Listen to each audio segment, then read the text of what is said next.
The successor to the Austro-Hungarian crown, Archduke Franz Ferdinand and his wife Sophie were assassinated on June 28, 1914, by a Bosnian nationalist named Gavrilo Princip. Although this incident is often the starting point of World War I, it wasn't the only reason for the conflict. The start of the war was brought on by several interrelated causes that, taken alone, might not have resulted in a major conflict. Several incidents in July 1914 sparked the war. Eager to know more? Stay tuned till the end of the video.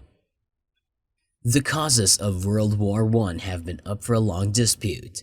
The 1961 book Griff nach der Wehrmacht by Fritz Fischer is arguably the most important book on the matter. Germany's goals in the First World War were the title given to the English translation. According to Fischer, Germany wanted the conflict to strengthen its position as a global power. This increased the discussion on the extent of continuity between Kaiser Wilhelm II and Adolf Hitler's Germany's foreign policy objectives. Fischer's proposals to isolate the Nazi government from Germany's broader history sparked criticism. Fischer questioned the particularity of Nazi Germany in his reasoning. Although his work was significant, he exaggerated Germany's role in starting World War I. Many things happened before 1914 that contributed to the atmosphere that made war feasible. The death of Archduke Ferdinand was another incident that sparked World War I. The invasion of Bosnia by Austria-Hungary served as the motivation behind Ferdinand's killing. Bosnia had been under Austria-controlled Hungary in 1878. Until Austria effectively seized Bosnia in 1908, the province of Bosnia technically stayed under Ottoman rule. As a result, there was friction with Serbia, which saw Bosnia as a part of Greater Serbia. The Treaty of Berlin of 1878 acknowledged Serbia's freedom from the Ottoman Empire. Bosnia's position was up for debate until the early 20th century, when Serbia's foreign policy switched from pro-Habsburg to pro-Russian. The poor treatment they received from Austria-Hungary increased the frustration of the Bosnian community. Young Bosnia attempted to form a larger Yugoslavia by joining forces with Serbia. The Black Hand, a group, eventually became aware of young Bosnia. The Black Hand was a revolutionary Serbian army organization that sought to unite areas beyond Serbia that were regarded as Serbian property. The Black Hand and young Bosnia collaborated on the murder operation. Ferdinand and Sophie visited Sarajevo on business on June 28. To kill the couple, 6 attackers had been positioned around Apelke. The procession of 6 open-top vehicles arrived at Apelke at 10 a.m.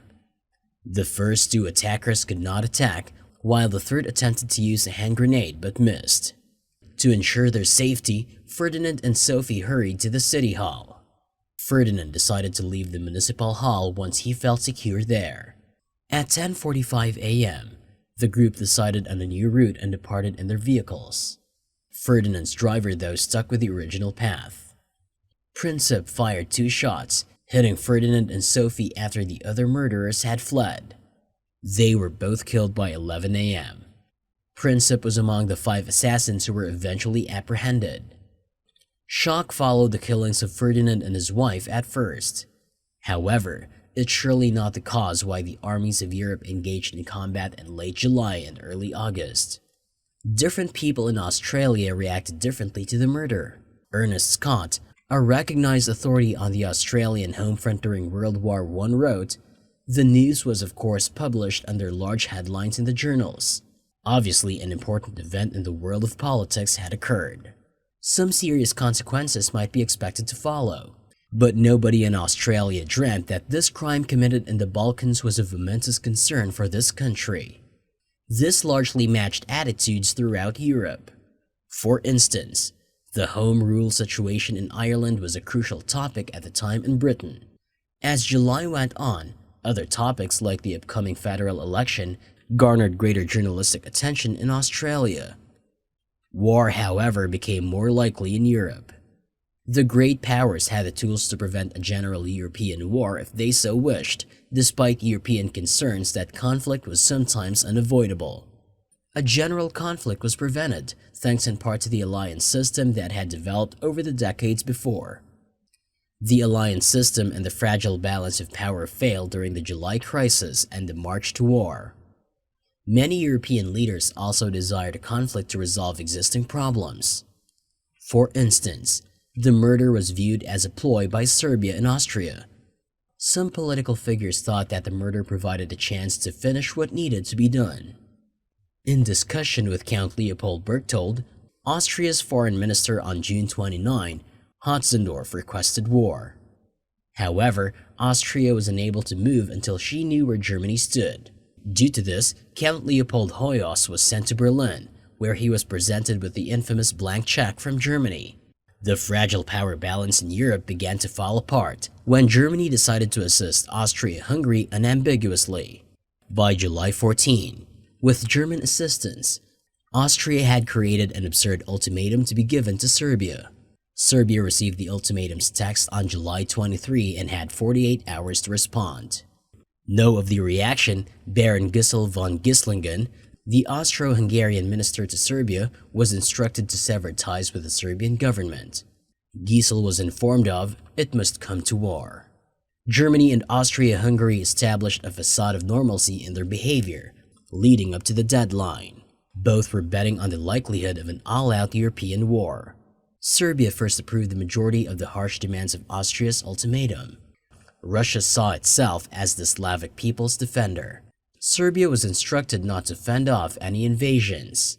On the other hand, Serbia started preparing its military on July 24 in anticipation of Austria declaring war. Following the expiration of the 48-hour window, Austria started preparing its military for an invasion of Serbia on July 28. On July 25, Russia also ordered a limited mobilization of its forces, which began on July 26. This sparked a mobilization drive across Europe that resulted in war. On July 28, Austria formally declared war against Serbia amid last-minute efforts to avert it. As a result, all of Russia was mobilized. On August 1, Germany mobilized and officially announced war on Russia on behalf of Austria. The Schlieffen Plan, Germany's pre-war military strategy, was implemented as a result. This meant that before Germany shifted its focus to Russia, it would launch a massive attack on France.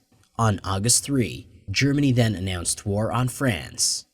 On August 1, France started its mobilization. Britain declared war on Germany on August 4 when Germany broke Belgium's sovereignty. Despite taking a few modest measures to resolve the issue, Britain's attitude had been fairly equivocal up to the beginning of August. Australia was a completely distinct nation from it is today in 1914. In 1901, the Australian colonies united. Being both British and Australian was not inherently contradictory. Most Australians were either born in Britain or were the children of immigrants. The British Empire continued to play a crucial role in how Australians perceived their position in the world. Powerful and long-standing political, cultural, and personal ties to the UK exacerbate this problem. It was known as the motherland by the people. The situation in Australia before World War I differed from that in Europe. Australia was beginning to experience a famine as Europe was experiencing unfolding events. Federal elections were called for in June 1914 by Liberal Party Prime Minister Joseph Cook. The referendum was held to secure a larger mandate and to tackle the problem of giving union members precedence in hiring by the government. Cook anticipated Labour Party opposition when he proposed legislation to address the union issue. He was able to organize an early election as a result. Only 2 days before Ferdinand's murder, on June 26, Parliament began its pre-election break. During July and the beginning of August, members of Parliament were very active in their local electoral campaigns. Upon John Watson's appointment as Prime Minister in 1904, Australia became the first nation to have an administration headed by a socialist party. In federal elections, women were granted the freedom to vote in 1902. Additionally, they might run for office on a federal level. Social reform was prevalent in Australia before the war. Due to labor issues with important corporations like Broken Hill Proprietary Company Limited, trade union strength escalated. Australia has begun to recover from the effects of the 1890s downturn by 1914. The financial expansion was modest, and the economy was recovering. However, it was slow in comparison to other nations like Canada. The Federation famine of 1895 to 1902 had not assisted the agriculture sector's slow growth. By 1913 to 14, the primary sector accounted for 28.6% of GDP, the secondary sector for 13.4%, and the tertiary or service sector for 58%. So guys, that's pretty much of it. I hope you liked the video. Which factor do you think was the main reason for the initiation of World War I? Let us know in the comments below. See you in our next video. Till then, take care.